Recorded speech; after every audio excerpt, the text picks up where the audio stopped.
परिचय। दिव्या, आज मैं तुम्हें दिखाऊंगी कि नर्म ब्रेड कैसे बनाई जाती है। माँ, मुझे ये देखना है। सबसे पहले हम एक बाउल लेते हैं और उसमें सभी सामग्रियां डालकर पेस्ट तैयार करते हैं। अब हम मिश्रण में यीस्ट डालते हैं और इसे कुछ समय के लिए रख देते हैं। इसके बाद यह पकने के लिए तैयार हो जाएगा। अब हमारी ब्रेड परोसने के लिए तैयार है। ये तो काफी अच्छी लग रही है। माँ, क्या मैं आपसे कुछ पूछ सकती हूँ? हाँ, जरूर। आपने मिश्रण में यीस्ट क्यों डाला? ठीक है, मैं तुम्हें बताती हूँ।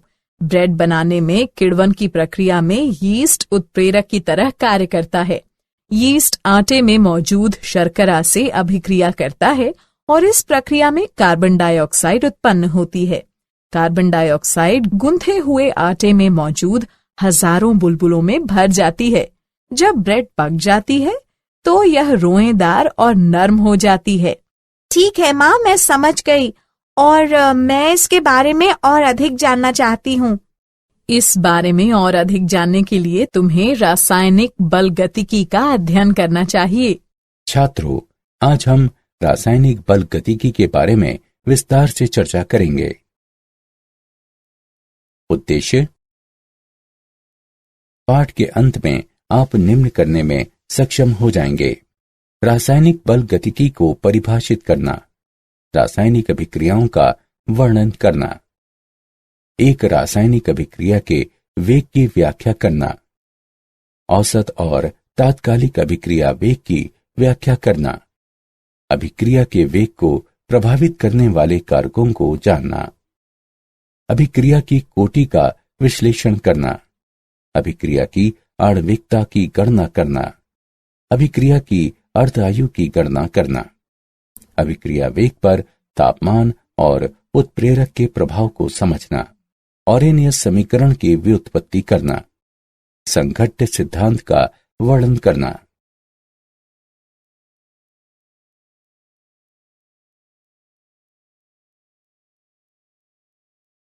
परिभाषा: रासायनिक बलगतिकी भौतिक रसायन शास्त्र की एक शाखा है जिसमें रासायनिक अभिक्रिया के वेग और उस क्रियाविधि का अध्ययन किया जाता है जिसके द्वारा अभिक्रिया होती है। रासायनिक अभिक्रियाओं के अध्ययन के 3 महत्वपूर्ण पहलू हैं। क्या रासायनिक अभिक्रिया संभव होगी? यदि अभिक्रिया संभव है तो यह कब तक चलेगी? अभिक्रिया कितनी तेजी से होगी? रासायनिक अभिक्रियाओं के प्रकार: विभिन्न अभिक्रियाओं को उनके अभिक्रिया वेग के आधार पर 3 प्रकारों में वर्गीकृत किया जा सकता है। अत्यधिक तीव्र अभिक्रियाएं: अभिक्रियाओं के इस प्रकार में लगभग तात्कालिक रूप से होने वाली अभिक्रियाएं शामिल हैं। इन अभिक्रियाओं का वेग आसानी से निर्धारित नहीं किया जा सकता। उदाहरण के लिए, सिल्वर नाइट्रेट के जलीय विलयन में सोडियम क्लोराइड के जलीय विलयन को मिलाने पर AgCl का अवक्षेपण अतिशीघ्र होता है।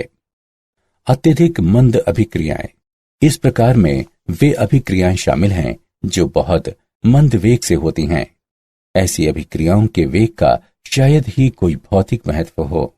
इन अभिक्रियाओं को पूरा होने में महीनों या वर्षों लग सकते हैं। उदाहरण के लिए, लोहे पर जंग लगना। मध्यम वेग से होने वाली अभिक्रियाएं: इसमें अत्यधिक तीव्र और अत्यधिक मंद अभिक्रियाओं के मध्य वाली अभिक्रियाएं शामिल हैं। ये अभिक्रियाएं मध्यम वेग से होती हैं जिन्हें आसानी से मापा जा सकता है। उदाहरण के लिए, स्टार्च का जल अपघटन। एक रासायनिक अभिक्रिया की दर: रासायनिक अभिक्रिया की दर वो चाल या वेग है जिस पर वो होती है। इसे प्रति एकांक समय में अभिकारकों या उत्पादों में से किसी एक की सांद्रता में परिवर्तन के रूप में परिभाषित किया जाता है। इसे 2 तरह से व्यक्त किया जा सकता है। गुणात्मक दर: ये कुछ दृश्य मानदंडों पर आधारित हैं, जैसे अभिकारकों का गायब हो जाना, रंग में परिवर्तन, बुलबुलों का निर्माण आदि। इस प्रकार व्यक्त दर अभिक्रिया वेग के बारे में यादृच्छिक परिणाम देती है। मात्रात्मक दर, ये दर के आंकड़ों की बेहतर जानकारी और एक रासायनिक अभिक्रिया का सही वेग देती है।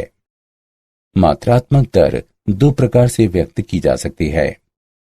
किसी एक अभिकारक की सांद्रता में ह्रास की दर या किसी एक अभिकारक की सांद्रता में वृद्धि की दर।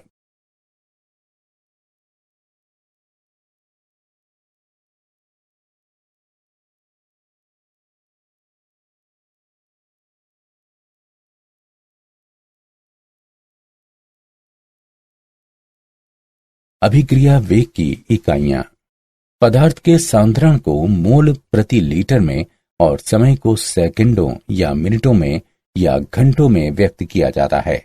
अतः अभिक्रिया वेग के लिए इकाइयां हैं मोल प्रति लीटर प्रति सेकंड या मोल प्रति लीटर प्रति मिनट या मोल प्रति लीटर प्रति घंटा।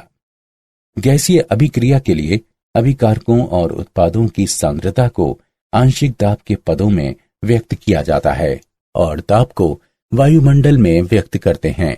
अतः अभिक्रिया वेग की इकाइयां होंगी परमाणु प्रति सेकंड या परमाणु प्रति मिनट या परमाणु प्रति घंटा।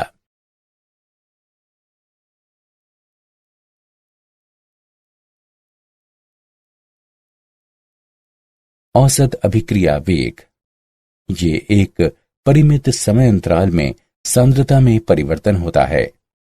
अभिक्रिया वेग ज्ञात करने के लिए विभिन्न समय अंतरालों पर या तो एक अभिकारक या फिर एक उत्पाद की सांद्रता ज्ञात की जा सकती है।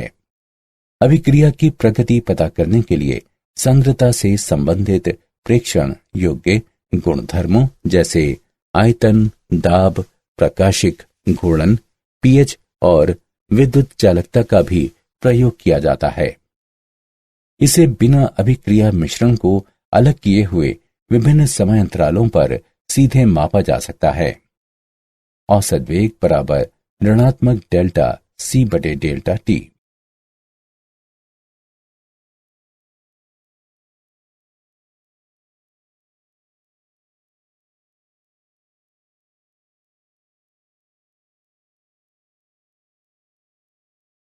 तात्कालिक अभिक्रिया वेग, ये समय के किसी क्षण पर प्रति एकांक समय में या तो अभिकारक या फिर उत्पाद की सांद्रता में परिवर्तन होता है। तात्कालिक अभिक्रिया वेग को व्यक्त करने के लिए हम समय के उस क्षण पर एक लघु समय अंतराल को चुनते हैं जिस पर अभिक्रिया वेग को नियत माना जाता है। यदि लघु समय अंतराल dt में सांद्रता में लघु परिवर्तन dx है तो उस क्षण तात्कालिक वेग को dx बटे dt से व्यक्त करते हैं। उस अभिक्रिया के लिए जिसमें a b की ओर प्रवृत्त है, तात्कालिक वेग बराबर db बटे dt।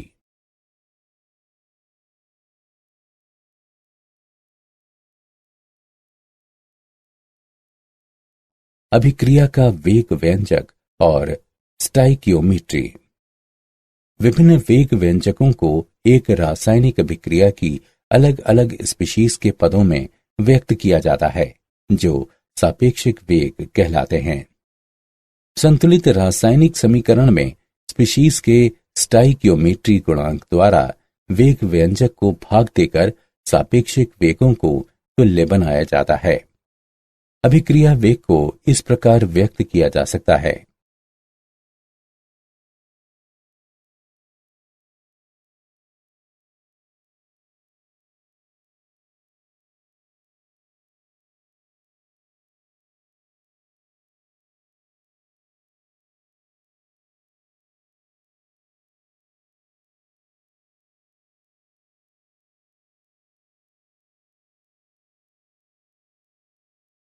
अभिक्रिया के वेग व्यंजक और स्टाइकियोमेट्री पर उदाहरण। आइए निम्न समीकरण पर विचार करें। H2 गैस I2 गैस के साथ मिलकर 2HI गैस देती है।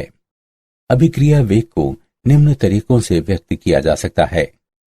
अभिकारकों और उत्पादों के स्टाइकियोमेट्री गुणांक भिन्न हैं। इसका अर्थ है कि या तो H2 या फिर I2 का एक मोल गायब होकर HI के 2 मोल बनाता है। HI के प्रकटन का वेग H2 या I2 के गायब होने के वेग से दुगना है। हम इसे इस प्रकार व्यक्त कर सकते हैं। स्क्रीन 12 अभिक्रिया वेग को प्रभावित करने वाले कारक। अभिकारकों और उत्पादों की प्रकृति का प्रभाव। किसी रासायनिक अभिक्रिया में अभिकारकों के बंध टूटते हैं और उत्पादों में नए बंधों का निर्माण होता है। टूटने और बनने वाले बंधों की संख्या और प्रकृति विभिन्न रासायनिक अभिक्रियाओं में अलग अलग होती है। सांद्रता का प्रभाव।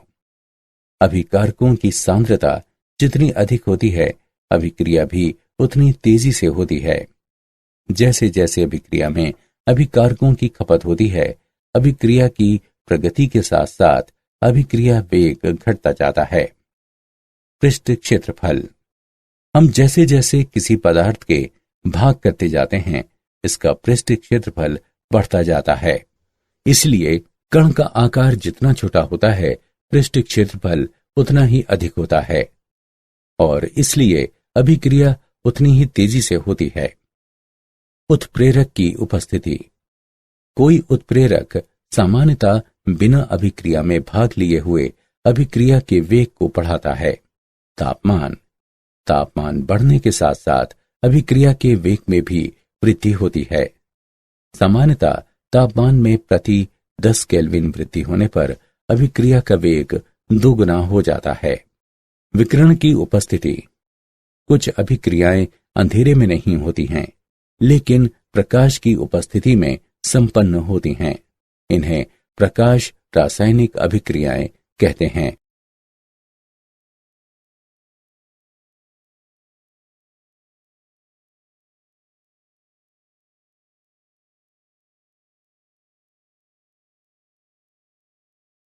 सांद्रता का प्रभाव। जब कोई रासायनिक अभिक्रिया होती है तो अभिकारक उत्पादों में परिवर्तित हो जाते हैं। समय के साथ साथ अभिकारकों की सांद्रताओं में कमी आती है, जबकि उत्पाद बढ़ते हैं। द्रव्यमान क्रिया का नियम। दिए गए तापमान पर एक रासायनिक अभिक्रिया का वेग अभिक्रिया में भाग लेने वाली स्पीशीज की मोलर सांद्रताओं के गुणनफल के समानुपाती होता है, जिसमें प्रत्येक सांद्रता पद पर रासायनिक समीकरण में उस स्पीशीज के आंकिक गुणांक के बराबर घात होती है। दी गई अभिक्रिया के लिए अभिक्रिया वेग बराबर है k a की घात a और b की घात b के गुणनफल के। यदि सभी अभिक्रिया में भाग लेने वाली स्पीशीज की सांद्रता 1 हो तो वेग बराबर होगा k।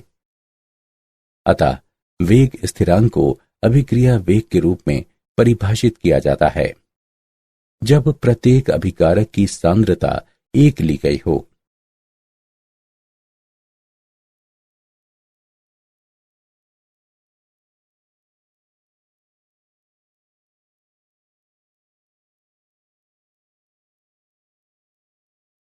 अभिक्रिया वेग बनाम वेग स्थिरांक। अभिक्रिया वेग और अभिक्रिया वेग स्थिरांक के मध्य महत्वपूर्ण भेद इस प्रकार हैं।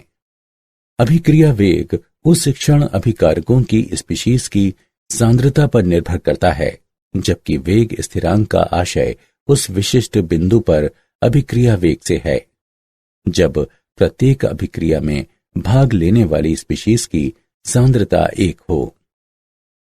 अभिक्रिया वेग किसी क्षण वो चाल है जिससे अभिकारक उत्पाद परिवर्तित होते हैं, जबकि एक अभिक्रिया का वेग स्थिरांक वेग नियम व्यंजक में समानुपाती नियतांक है। अभिक्रिया वेग अभिक्रिया की प्रगति के साथ साथ घटता जाता है, जबकि अभिक्रिया का वेग स्थिरांक नियत रहता है और अभिक्रिया की प्रगति पर निर्भर नहीं करता है।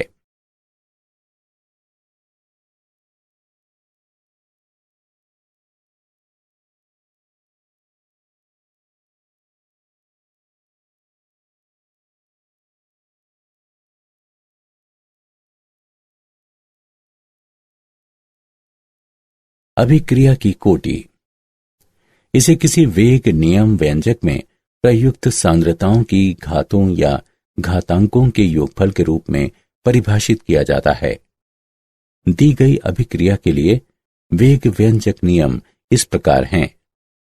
अभिक्रिया वेग बराबर के ए की घात m और b की घात n का गुणनफल। इस अभिक्रिया की कोटि m जमा n के बराबर है। a के सापेक्ष अभिक्रिया की कोटि m है और b के सापेक्ष n है। यदि घात का योगफल 1 के बराबर हो तो अभिक्रिया प्रथम कोटि की अभिक्रिया कहलाती है।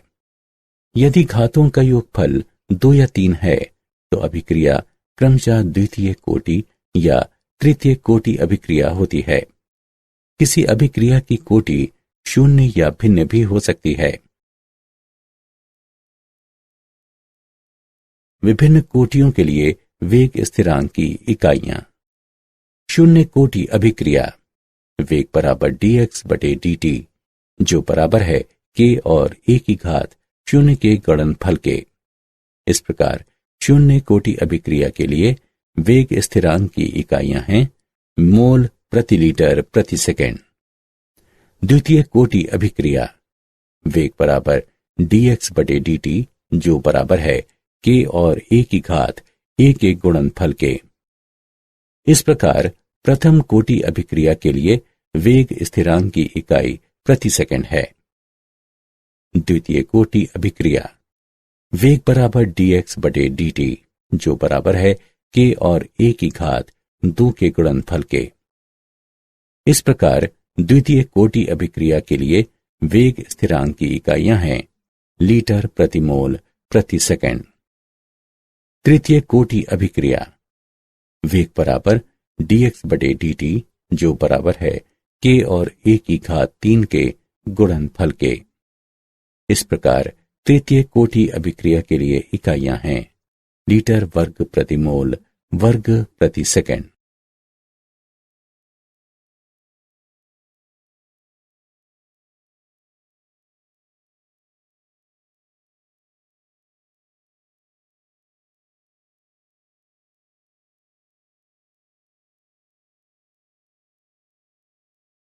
अभिक्रिया की आणविकता। रासायनिक अभिक्रिया में भाग लेने वाली स्पीशीज, परमाणु, आयन अथवा अणु जो कि एक साथ संघट्ट के फलस्वरूप रासायनिक अभिक्रिया करती हैं, की संख्या को अभिक्रिया की आणविकता कहते हैं। जब एक साथ संघट्ट में केवल एक अणु शामिल हो तो अभिक्रिया एक अणुक होती है। जब एक साथ संघट्ट में 2 अणु शामिल हों तो अभिक्रिया द्विअणुक होती है। जब एक साथ संघट्ट में 3 अणु शामिल हों तो अभिक्रिया त्रिअणुक होती है। किसी अभिक्रिया की आणविकता सदैव एक पूर्ण संख्या होती है।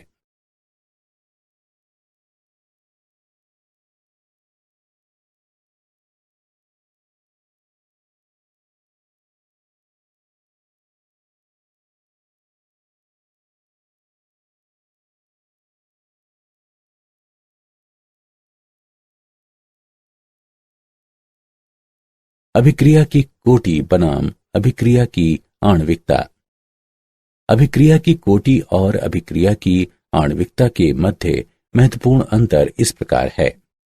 अभिक्रिया की कोटि वेग नियम समीकरण में पदों की सांद्रता की घातों का योगफल है, जबकि अभिक्रिया की आणविकता रासायनिक अभिक्रिया में भाग लेने वाली स्पीशीज जो कि एक साथ संघट्ट के फलस्वरूप रासायनिक अभिक्रिया करती हैं, इनकी संख्या को अभिक्रिया की आणविकता कहते हैं। अभिक्रिया की कोटि एक पूर्ण संख्या या भिन्न और शून्य भी हो सकती है, जबकि अभिक्रिया की आणविकता सदैव एक पूर्ण संख्या होती है। अभिक्रिया की कोटि की गणना प्रायोगिक रूप से की जा सकती है, जबकि प्रत्येक प्रारंभिक चरण के लिए अभिक्रिया की आणविकता की गणना अभिक्रिया करने वाली स्पीशीज की संख्या को जोड़कर की जाती है। ये एक सैद्धांतिक अवधारणा है।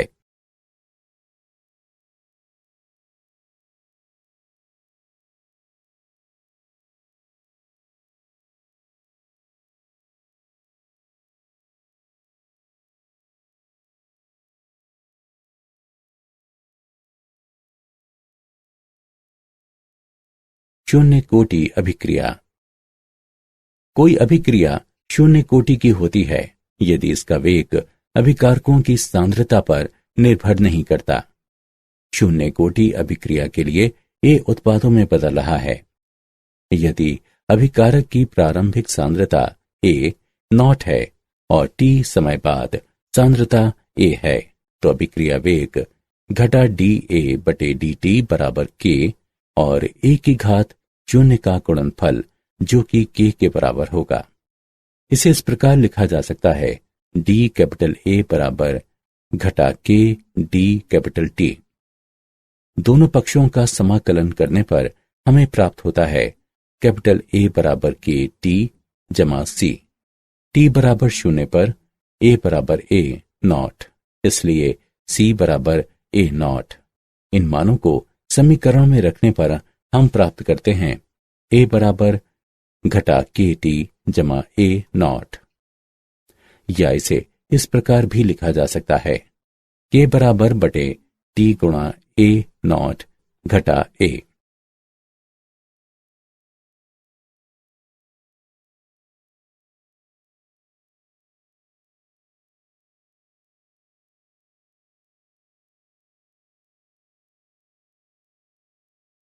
प्रथम कोटि अभिक्रिया। आइए प्रथम कोटि अभिक्रिया पर विचार करें जिसमें कैपिटल ए उत्पादों में बदल रहा है। यदि अभिकारक की प्रारंभिक सांद्रता ए नॉट है और टी समय बाद सांद्रता कैपिटल ए है तो अभिक्रिया वेग घटा डी ए बटे डी टी बराबर के और ए का गुणनफल। इसे इस प्रकार लिखा जा सकता है माइनस टी ए बटे ए बराबर के डी टी। दोनों पक्षों का समाकलन करने पर हमें प्राप्त होता है घटा कैपिटल ए का प्राकृतिक लघुगणक बराबर के टी जमा नियतांक। उपरोक्त समीकरण में टी बराबर शून्य का मान रखने पर हमें प्राप्त होता है नियतांक बराबर घटा कैपिटल ए नॉट का प्राकृतिक लघुगणक। अब उपरोक्त समीकरण में मान रखने पर हमें प्राप्त होता है घटा ए का प्राकृतिक लघुगणक बराबर के टी घटा ए का प्राकृतिक लघुगणक। साधारण लघुगणक में बदलने पर हमें प्राप्त होता है के टी बराबर 2.303 लॉग कैपिटल ए नॉट बटे कैपिटल ए।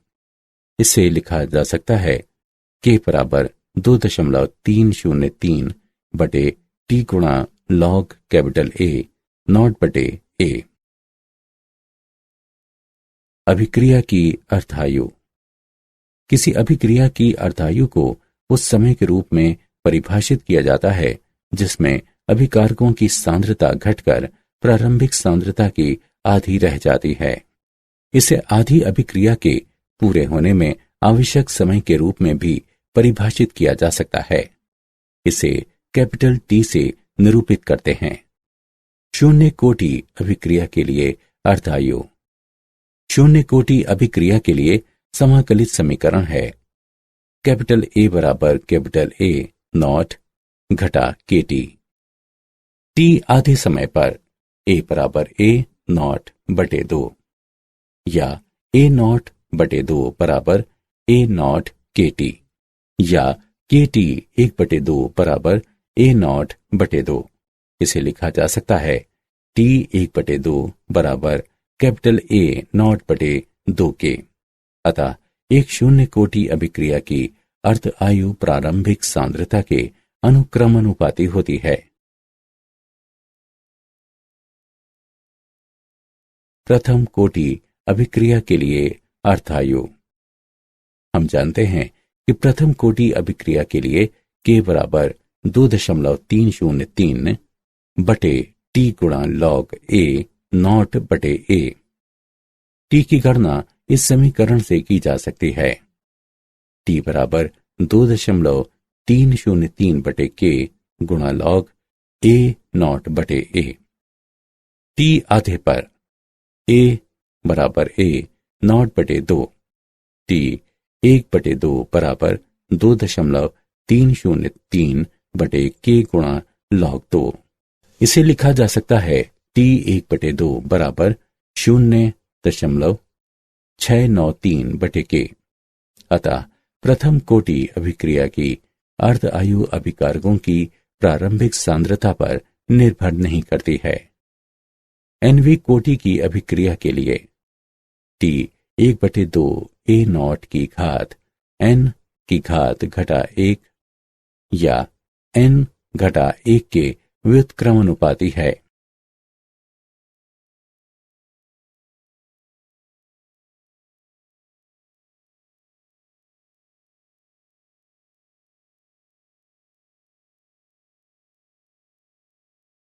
छद्म प्रथम कोटि की अभिक्रिया।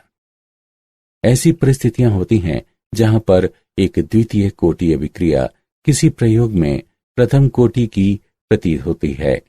इसे छद्म प्रथम कोटि की अभिक्रिया कहते हैं, अर्थात जब वेग समीकरण में अभिकारकों में से कोई एक अन्य अभिक्रिया मिश्रण में आधिक्य होता है। उदाहरण के लिए, इक्षु शर्करा का प्रतिलोमन एक द्विअणुक अभिक्रिया है, लेकिन ये एक प्रथम कोटि की अभिक्रिया है क्योंकि H2O की सांद्रता बहुत अधिक होती है और बहुत अधिक परिवर्तित नहीं होती है।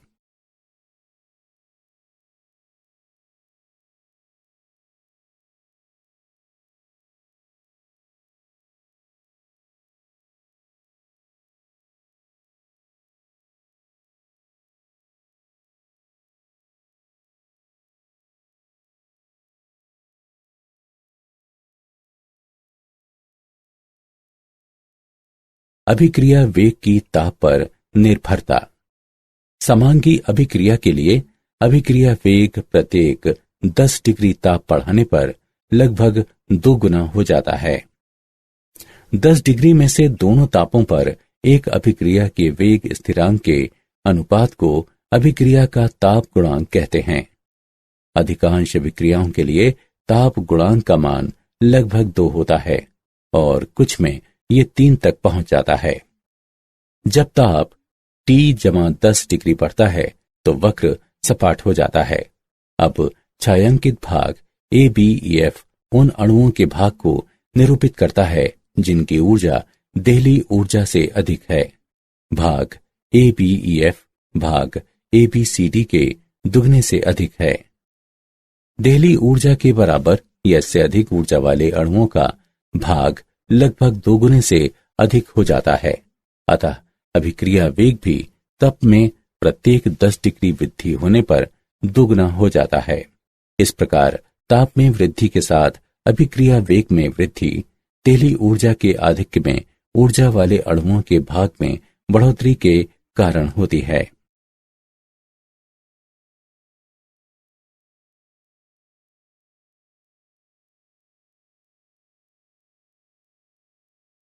सक्रियण ऊर्जा और सक्रियित संकुल। सक्रियण ऊर्जा ये अभिक्रिया में भाग लेने वाले अभिकारकों की देहली ऊर्जा और औसत ऊर्जा के मध्य अंतर है। सक्रियित स्कूल इसे अभिक्रिया में भाग लेने वाले अणुओं के साथ निर्मित मध्यस्थ के रूप में परिभाषित करते हैं, जो बहुत अधिक अस्थायी होता है और तेजी से अपघटित होकर उत्पाद निर्मित करता है। एक सक्रियित स्कूल के लक्षण। सक्रियित संकुल की स्थितिज ऊर्जा अधिकतम होती है। सक्रियित संकुल बनाने के लिए आवश्यक ऊर्जा को सक्रियण ऊर्जा कहते हैं। सक्रियित संकुल बहुत कम समय तक अस्तित्व में रहता है और ये एक निश्चित दर से टूटकर उत्पाद बनाता है।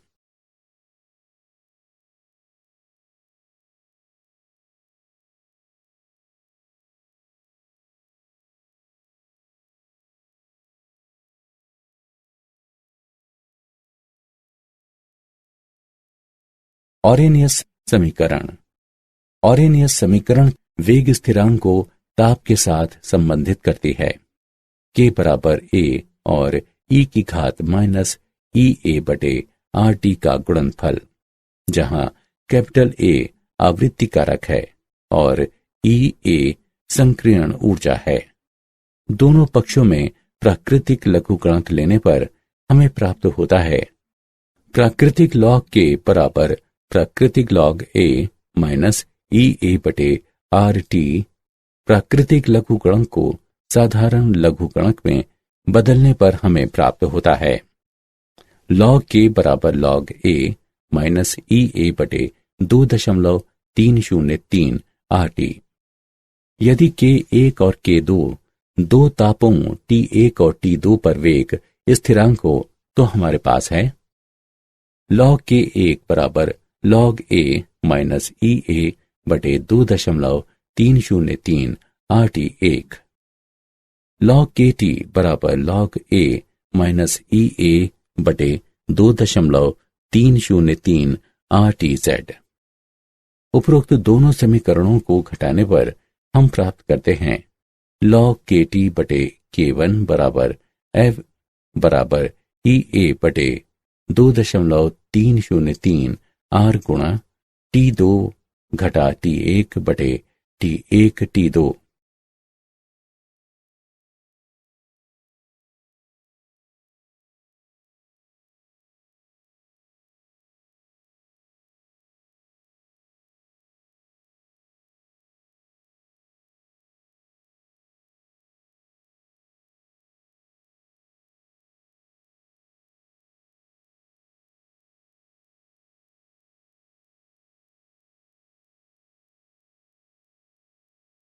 अभिक्रिया वेग पर उत्प्रेरक का प्रभाव।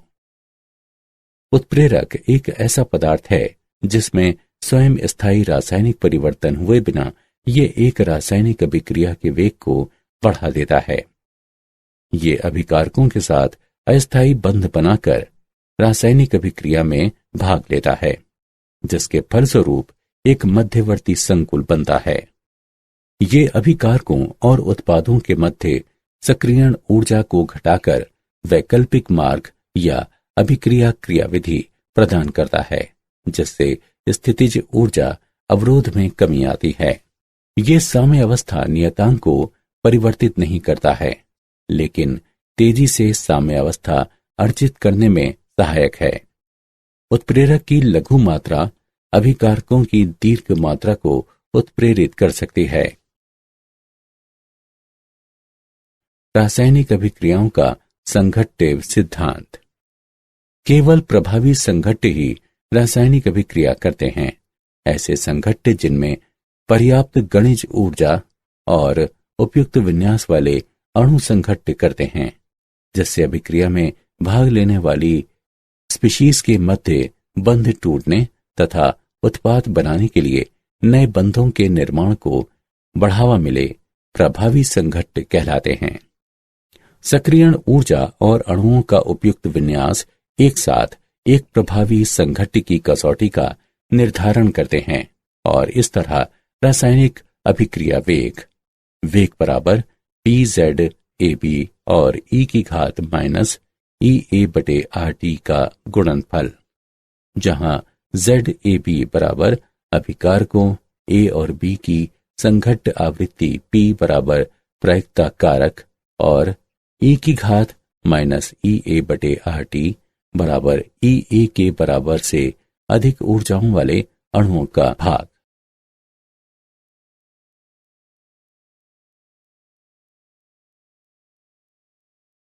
क्या आप जानते हैं 1864 में पीटर वॉग और कैटो गुलबर्ग ने द्रव्यमान अनुपाती अभिक्रिया के नियम की रचना करके रासायनिक बलगतिकी के विकास का सूत्रपात किया।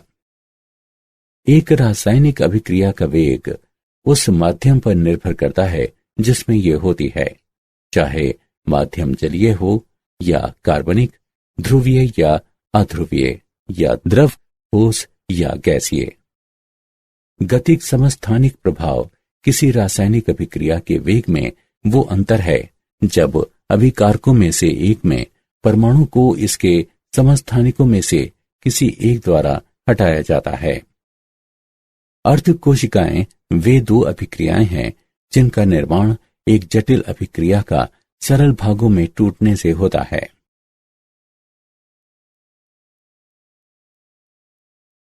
सारांश। आइए हमने जो कुछ सीखा है उसे संक्षेप में दोहराएं। रासायनिक बल गतिकी भौतिक रसायन शास्त्र की एक शाखा है जिसमें रासायनिक अभिक्रिया के वेग और उस क्रियाविधि का अध्ययन किया जाता है जिसके द्वारा अभिक्रिया होती हैं। अभिक्रिया वेग को प्रति एकांक समय में अभिकारकों या उत्पादों में से किसी एक की सांद्रता में परिवर्तन के रूप में परिभाषित किया जाता है। तात्कालिक अभिक्रिया वेग किसी क्षण पर प्रति एकांक समय में या तो अभिकारक या फिर उत्पाद की सांद्रता में परिवर्तन होता है।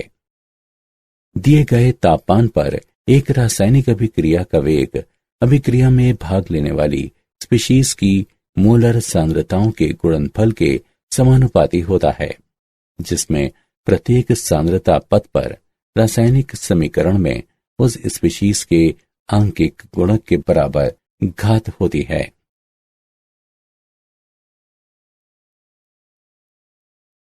अभिक्रिया की कोटि को किसी वेग नियम व्यंजक में प्रयुक्त सांद्रताओं की घातों या घातांकों के योगफल के रूप में परिभाषित किया जाता है।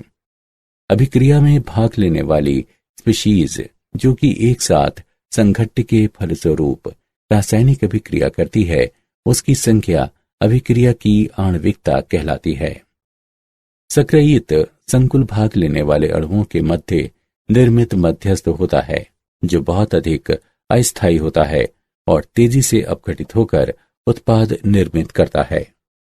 किसी अभिक्रिया की अर्धायु को उस समय के रूप में परिभाषित किया जाता है जिसमें अभिकारकों की सांद्रता घटकर प्रारंभिक सांद्रता की आधी रह जाती है।